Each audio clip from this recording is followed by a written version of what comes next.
Everybody ready? Please take a knee.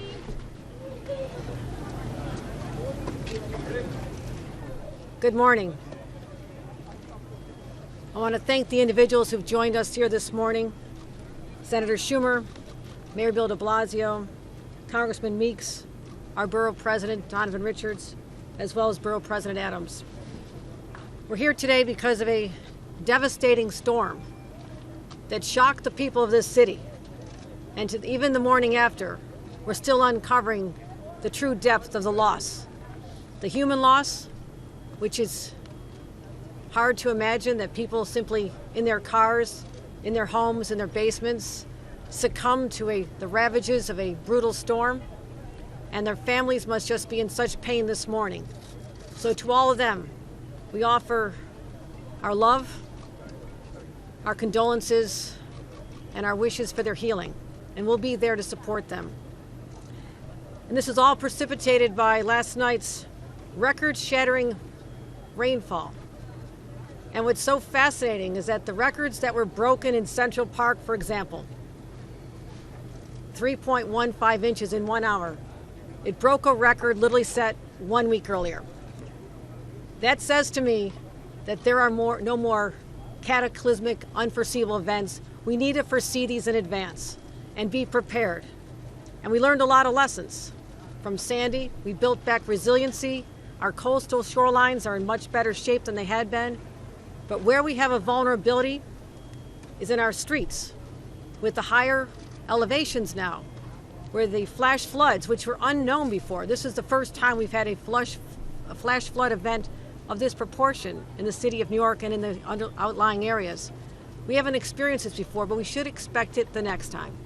And that means we have to continue investments in infrastructure, working in partnership with our federal government and support from Senator Schumer and President Biden, who are working so hard to get the infrastructure dollars back to our states so we can build this up, working in partnership with the mayor and other officials to work collaboratively and get this done so we can take care of the drainage shortcomings in our streets, because when the streets get flooded, what happens next? The water rushes down, not just through the highways, but also finds its way to penetrate our subway system. And as a result, what happened yesterday? Trains were shut down, people were stranded. The fear that they must have experienced when this occurred, I cannot imagine. And I don't want this to happen again. So what we're doing is yesterday in preparation, we directed all of our state resources to be prepared. Our DOT, Thruway Authority, MTA, Port Authority, all of our first responders embedded with the local teams here and throughout Long Island, Nassau, Suffolk, Westchester, Putnam, Rockland counties. All of those have suffered some form of loss. We wanted to make sure our crews were on the ground. We also have pumping systems in place, taking care of the subways, literally removing the water physically. And I want to thank, first of all, everyone who was involved last night. But our transit workers are heroes, especially all the bus operators who had to be deployed to literally take people from stations to where they needed to go. So it was an extraordinary rescue operation just a few short hours ago.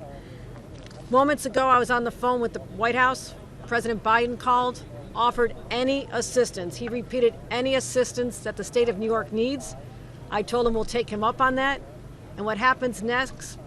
We'll be doing on-the-ground assessments of the damage with the FEMA teams, our local partners, and making sure we get a true accounting of the loss. But he promised that he'll guarantee, he said, I'll guarantee to you I will approve any declaration you need, emergency declaration, so we can get the money flowing to New York, to our municipalities, to our cities, to our citizens, the businesses affected, and certainly to the homeowners. And also with respect to the homeowners who've experienced the flooding in their own basements, I've directed the Department of Financial Services to be in contact immediately with our insurance providers so they get people on the ground. Show up in these neighborhoods, get your claims adjusters, let them start filing to get reimbursed for the damages. We have mobile units on the ground to this end as well. So right now we still have a limited services on the subway. I'll be heading out to Long Island to see some damage that occurred out there shortly, but the Metro North, LAIR, and the subway systems are not fully functioning at this time. But I want people to stay engaged, following the information, and to make sure that they stay safe. I want to conclude by saying once again, New Yorkers show what they're made out of. The collaboration that was going on, the constant communication between our teams is something that perhaps you don't see in the public, but it's real, it makes a difference, and it helps save lives. And literally, I want to thank our partners at the state level as well. State police and our rescue teams had to rescue over 100 people in Westchester and Rockland County alone. So this is the scenario as we speak today, but I'll be giving continuing reports. What I wanted to do first was assess where we are today, but my next question is, where are we going next? How do we prevent this from happening? How do we get money and resources to the places we can build up the resiliency in streets?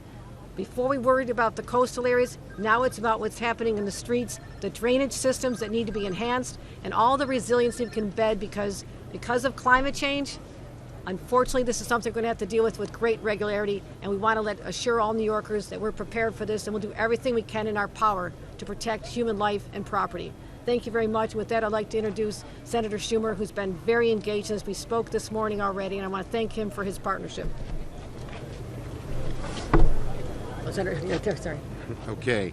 Thank you, Governor. And first, my condolences and heart and prayers to all of the families who have lost loved ones. Imagine the horror of you're sitting in your own basement apartment and the water just floods in all of a sudden with no notice, and you struggle to get out, but you can't. It's an awful, awful situation, and our hearts go out to them. I, too, want to thank all of our New Yorkers at the city and the state level, as well as the other localities, who always go all out. Unfortunately, we in New York have experienced too many emergencies in the last decade.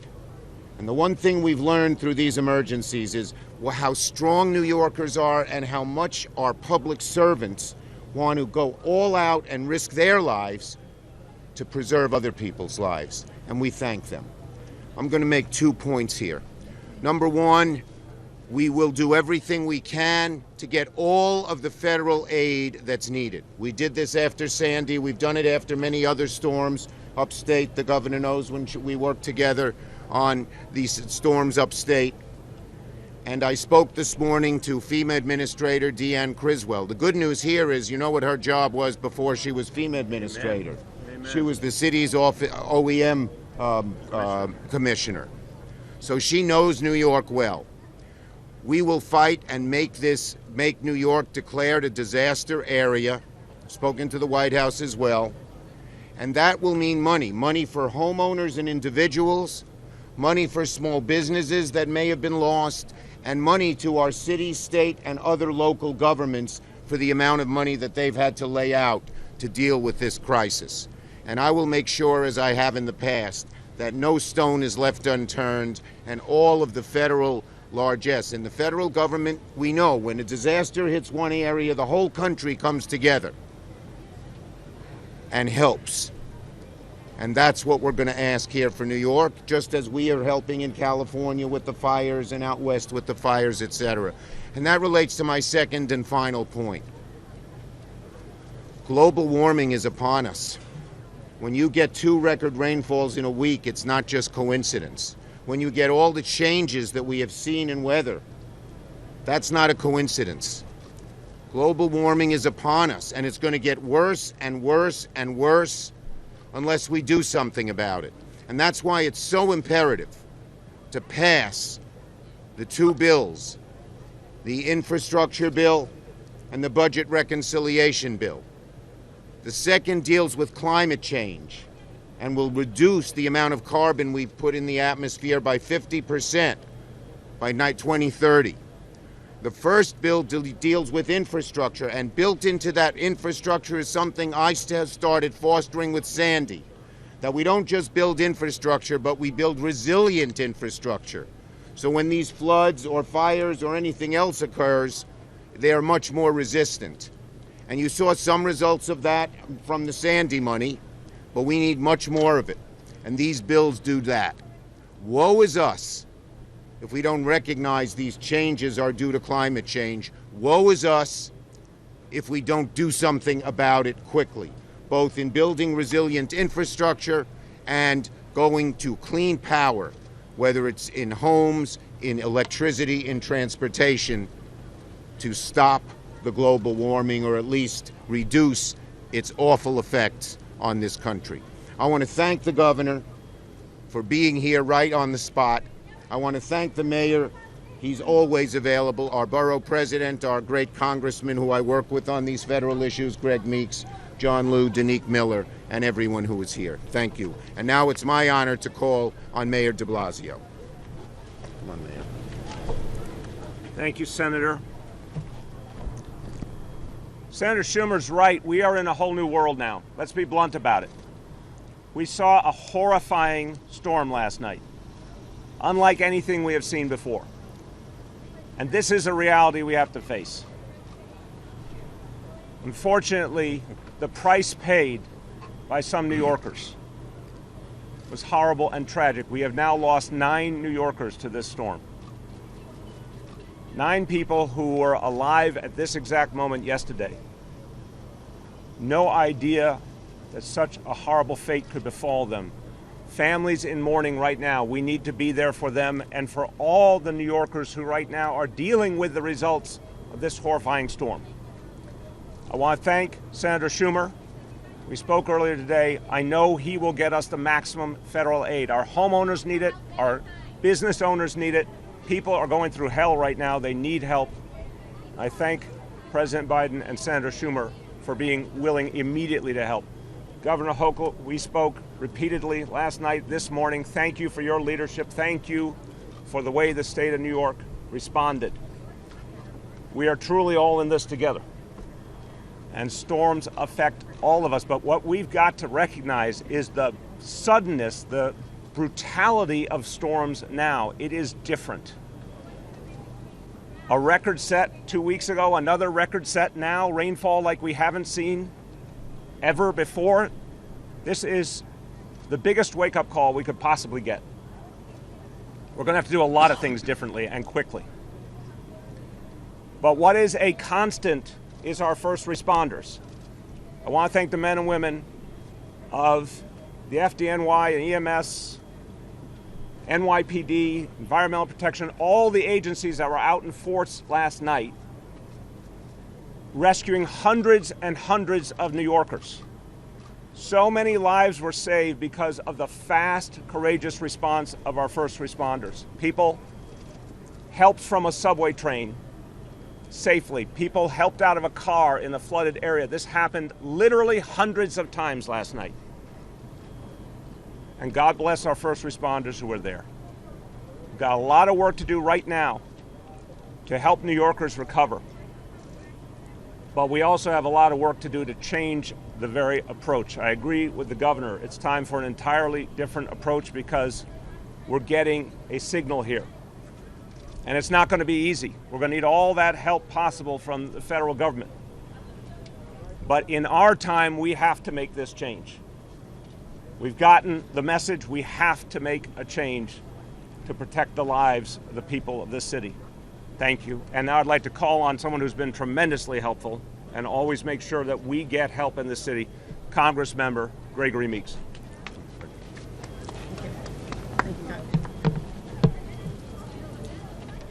First, let me give my condolences to the family members, to the friends, the relatives, the neighbors on this block who have to be devastated. One day, it's a beautiful day, and we know that in Queens, neighborhoods are families, block associations working together, neighbors protecting neighbors' homes. This is absolutely devastating, and my heart reaches out to each and every one on this block and in this family. A mother, a son, gone from us because of climate change and these record storms. Storms that were once in 500 years, I'm told. Now that we've got to look at them to be storms that come in a regular manner, more intense as indicated. And so I want to thank, I spoke to Speaker Pelosi to make sure that we work very closely with Senator Schumer so there's no separation between the House and the Senate, and I think all of the members of the United States Congress, and bringing the resources here to the city of New York. Let me thank the mayor and the governor for their working on this instantaneously. Now, we know happen to be here in southeastern Queens, in the 5th Congressional District, knowing that we need infrastructure, it is absolutely crucial and important that we pass reconciliation. One of the reasons why it's important, I know for flooding in southeastern Queens, I have a request in now that was passed in the House, but it's got to be passed in the reconciliation bill for some close to $4 million just for blocks like these to improve the infrastructure and to stop the flooding that we know takes place here. If you just looked at what this place looked like, and there's pictures now at 10 p.m. last night, it was devastating. And finally, let me just say thank you to all of the men and women working and all of our emergency services and the heroes and sheroes, as the governor indicated, from our transportation. And when I looked at the number of bus drivers and the people in the subway systems getting people out into safety, also rescuing people that were stuck in their cars, they are really heroes, putting themselves at risk for the rest of us. So again, thank you. I want to thank my city councilman who has been working here for a long period of time in this very block, trying to make a difference for the people of this district, for all the hard work that you do in the city council, and our former borough president, now DA, Melinda Katz, for all that she does. So I now want to bring up the current borough president, who is working very hard to make sure that this borough receives all the infrastructure dollars and the attention that it rightfully needs. Donovan Richards. Thank you, Congressmember, and thank you to both the governor and the mayor for their support this morning or into the wee early morning hours. I want to thank all of the agencies. First off, let me start by saying that we mourn, all 2.4 million Queens residents mourn the lives of those lost on the early morning hours due to this catastrophic storm. Let me also just say that we've surveyed a lot of different communities across the borough, and I'm happy to say that Rosedale and the Rockaways, because of the investment by the city, I want to thank the mayor for his $2 billion investment into Southern Queens. We definitely saw a different story this time around based on that investment, but we know that's still not enough, and that's why we're here today. We need Washington, D.C. to move with a level of urgency. We've been here before in Hurricane Sandy. We still are waiting for the Rockaway reformulation plan. We have a Howard Beach plan. There are many parts of this borough that historically have flooded, and it's only going to get worse. And unfortunately, if we do not address climate change, we will continue to lose lives across not just this borough, but across this country and state. And we don't have to look any further than Louisiana to see what also happened there as well. A few things I want to mention to homeowners out there today. Please document all of your losses. I've spoken to some homeowners here. Put a claim in with the comptroller as well as with your insurance companies as well. I know that a lot of residents struggle with flood insurance, but these are some key things to do. I'm also asking companies to allow their workers to work remote on today. And if you're not an essential worker, to really stay off of the roads as well. For the neighborhoods of Whitestone, College Point, and parts of Flushing, Left Rack, I want you to know that we are here. I've asked the governor on today for assistance to our small businesses and to our homeowners as well. And she's given her stamp of approval on all of those things. So there's a lot of work that needs to be done. We are not out of the woods. Queens needs to see much more infrastructure investment. We cannot wait until tomorrow. We need it today. These lives could have been saved if we had investment that we sorely needed a long time ago. With that being said, it brings me great honor to bring up my colleague, someone who worked with me from my time being the Environmental Protection Chairman in the Council, him being Civil Service and Labor, someone who worked to secure $2 billion for South Queens, I, Danique Miller. Thank you. I, Danique Miller. Didn't know that. Good morning. First of all, my condolences to the Ramsrick family. And I want to thank the governor, the mayor, Senator Schumer, Congressmember, Borough President, and this is collaboration of folks of government that have come together to address this issue. And they have done so very well, articulated the issues of climate change and infrastructure, or the lack thereof. But all politics are local. And I think the congressman has mentioned that I have spent the better part of 10 years on this street here. And I probably had about 6 to 12 inches of water in my basement this morning. But I always say that you feel like the man with no shoes until you come over here on 183rd Street, and then you see the man with no feet, right? Where I bet you this is my mother. Every time you get to a mic, Tell your mom you're okay. Let me talk to your Better mom. pick that up. All right. Mom, your son's doing okay. He's doing a press conference right now. So, we got your little boy in good hands here. Oh my God! He's looking good. He's safe. Got to make sure it's his mother. Oh, she got it. You know, it's my mother, right? So,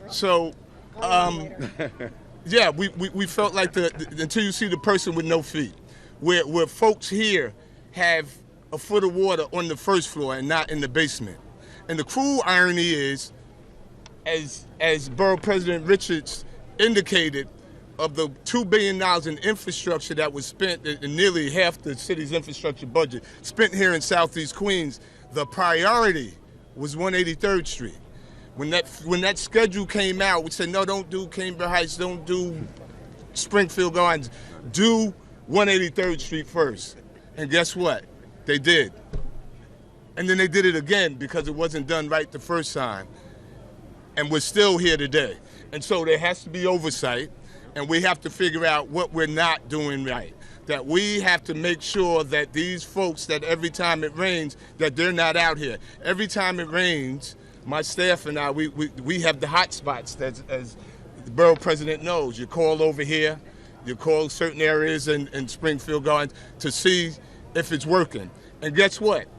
2 weeks ago when we had the major flood, then the record breaker, we were okay. This was different. And the loss of lives are unacceptable.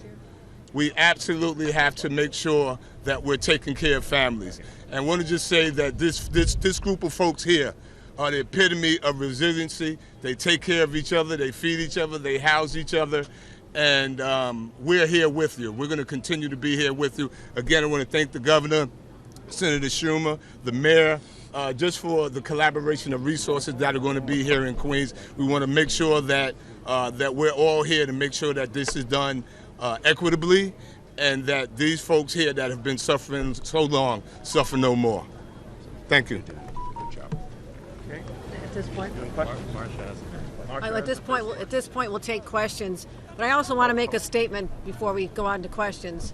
To the people who live on streets like these throughout the city of New York, I want them to know, a new administration, my administration, we don't govern by press conference. Yes, we're here today to answer questions, but I want to assure them it's not just about today, it's what we do tomorrow, the next day, and the next day. So you're going to see a different tone, a different era of collaboration. And I served as a council member for 14 years, so I've been in the streets for a long time to know what it takes to get the job done. You don't just show up one day, you show up until the job is done. And with that, we'll take questions. Marsha? I'm going to go. Okay, thank you, Senator. Thank you, Governor. Marsha. Hey, Jumani. Also want to acknowledge the presence of our public advocate, Jumani Williams, has joined us as well, and Senator John Liu has joined us.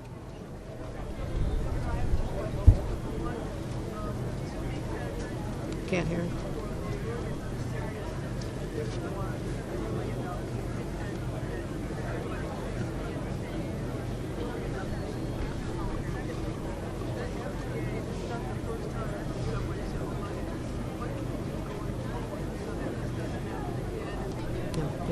Yeah. Excellent questions. Those are my questions this morning when I spoke to the leadership at the MTA. Here's what we need to do. We need to identify the areas where we have vulnerabilities on our streets, where the drainage systems are not functioning properly and they're close to the entrance of a subway. And we need to be able to fix those first so we don't get a situation where the drainage system, the sewer system can't handle the volume and then the water just creates a river down the steps and into the subway system. I think that's our first priority. I know that's my first priority. So I want to also have an after action report on this. What did we know? When do we know what we had? What information do we have? Were there any intelligence failures in terms of our preparedness? I know I deployed resources yesterday morning, but we did not know that between 8:50 and 9:50 p.m. last night that the heavens would literally open up and bring Niagara Falls level water to the streets of New York. Could that have been anticipated? I want to find out. Is that something we should have known in advance? And the question is, should we have shut down subways earlier? You have to realize many people are already on the subways. We shut them down. They're trapped underground. That is not an option, but I want to assess why we don't stop people from new passengers from going down the stairs into them. It's all should be about evacuation, not bringing new people into the system at the time. And your first question was? Yeah, there were storm warnings, tornado warnings throughout the evening, but I'll see whether or not more could have been done. That's a good question. Yes. Governor, two questions. For you, Governor Hochul, not to know first question. Could you talk about any damage at MTA rail yards and other bus depots? And then a question for Mayor DeBlasio. Yeah, we have damage. We have damage, and I'm going to be out visiting some of the sites right now. And we'll be embedded with FEMA personnel. This is what happens first. Everything has to settle down, stabilize, make sure we're protecting life and property, job number one. Number two, within a few days, we go out there with the FEMA crews, literally add up the extent of the damage, file for our declaration with the federal government, and this is, again, what President Biden assured me. He said, Kathy, I'm going to do this for you. You tell me what you need. So we're prepared to take all those steps, starting right now. And from Mayor de Blasio, we just heard from a neighbor who said they have been asking for help about the sewers. Can you, and some maybe, I saw DEP, DDC, DOT, can you explain why this was seemingly such a failure on the part of the city where you have streets, neighborhoods not even in flood zones, basements flooding, people couldn't get out, they weren't notified. Walk us through that. Let me get our DEP commissioner, I think is here, Vinny Sapienza, who can speak to the specifics. Have him come over. Look, as you heard from Congressman Meeks and from Borough President Richards and Councilmember Miller, over the last few years we made a $2 billion investment in addressing the infrastructure problems of Southeast Queens, including the sewer problems. This is a tragically very long-standing problem, and one of the things that became clear was we were going to have to make an extraordinary investment to address it. As you've heard, that investment is having an impact, but it's not complete. It's been going on for years. It will take some more years to finish. In terms of the impact of the investments here in this immediate area, Commissioner Vinny Sapienza, DEP. Thanks, Mayor. Thank you. Here we go. Okay. I can do it. Yeah, so thanks. So a couple of things. One is the rate of rainfall that occurred was just really extraordinary. Councilmember Miller mentioned the storm we had, a couple of weeks ago with the remnants of Henri, which was about the same total amount of rainfall that fell, but this all fell really within a very short window, few hours, and I think that was a big difference. As the mayor said, we recognize in this area of Southeast Queens, an investment was needed. It was long overdue. The mayor announced a $2 billion commitment a few years back, and that work is well underway. How do you explain flooding in Woodside and Forest Hills that caused people to die? How do you explain the failure there? Yeah, so we're going to do that full hydraulic assessment, but rainfall rates were really extraordinary and far exceeded the capacity of the system. Anything over 2 inches an hour, we're going to have trouble with. Last question, sorry, to Gloria. Last question to Gloria. Gloria. Last question to If I Gloria. could just follow up on Katie's question, because you are all talking, and Governor, for you, but for all of you as well, you're talking about how this is a warning call and a warning, but the fact is we've been having these events, and people here are talking about how this happens all the time. We've had 2 hurricanes in the last couple of days, and you're talking about the need for investment. What do you say to people who are here right now, aren't sure if the next time it rains a lot, that they're going to be in the same position that they were last night, and that their lives are in danger? I have been to so many catastrophic flooding events from Lake Ontario to Long Island to now to the city. So no, this is not unusual anymore. Anyone who says it's once in a century, once in 500 years, I'm not buying it. This has to be considered the normal course of business. So we need to take steps to prepare. We should have evacuation plans that every single homeowner knows about. What you do when the waters start rising. Is our communication system adequate to let people know in homes and on subways that this is dangerous? Are alerts going out on people's cell phones? How do we communicate, and are we doing a good enough job? Because I'm not going to stand here and guarantee it won't happen again tomorrow. I don't know that. But I know we need to do much more in our resiliency, addressing climate change, and we have an aggressive program that I'm going to even take to the next level. But that's long term. That's not going to help the people on the street. I'm not going to pretend it will. What I'm talking about is letting them know we've got their backs. We'll help them heal. We'll get them the resources from the federal government once they get that declaration, and let them know we're not satisfied either. This is not okay with any of us. Yeah, and let me add, excuse me, Governors. Gloria, to your question, I think we now understand that every attempt at projection, bluntly, is failing us. Let's be clear. We're getting from the very best experts projections that then are made a mockery of in a matter of minutes. What I want to work with the governor on, and by her comments you can see she's already there, we need to start communicating to people that we should assume things are going to be much worse in literally every situation. Yesterday morning, the report was 3 to 6 inches over the course of the whole day, which was not a particularly problematic amount. That turned into the biggest single hour of rainfall in New York City history with almost no warning. So now we've got to change the ground rules. From now on, what I think we do is tell New Yorkers to expect the very, very worst. It may sound alarmist at times, but unfortunately it's being proven by nature. The infrastructure investments, look, $2 billion for Southeast Queens is a big deal. But what we're seeing is we're going to need more than we ever possibly imagined. Thank God, for the first time in our lifetimes almost, the federal government is finally truly committed to infrastructure spending. But I don't think it's too little too late. I think it would have helped us a hell of a lot more a few decades ago, but we're going to be playing a lot of catch-up. But we're talking not billions, tens of billions, even hundreds of billions to really be able to make people safe. Let me just say one thing on that. The $3.5 million that we're trying to get through in the reconciliation bill is to deal just with that. That's why that's such a big issue in Washington, D.C. Not just the 1.8 for infrastructure, but when we're talking about climate change, when you're talking about housing, when you're talking about making sure that we have the resilience for the future, not for today, just for today, but for the future, we must get this $3.5 trillion bill done. And that's what it's all about in Washington, D.C., and we're coming together to do that. Okay. Thank you. All right, thank you, everybody. We just heard the mayor say there's a strike conviction. Who are you asking? Can we get an update on the victims? Do you have the specifics?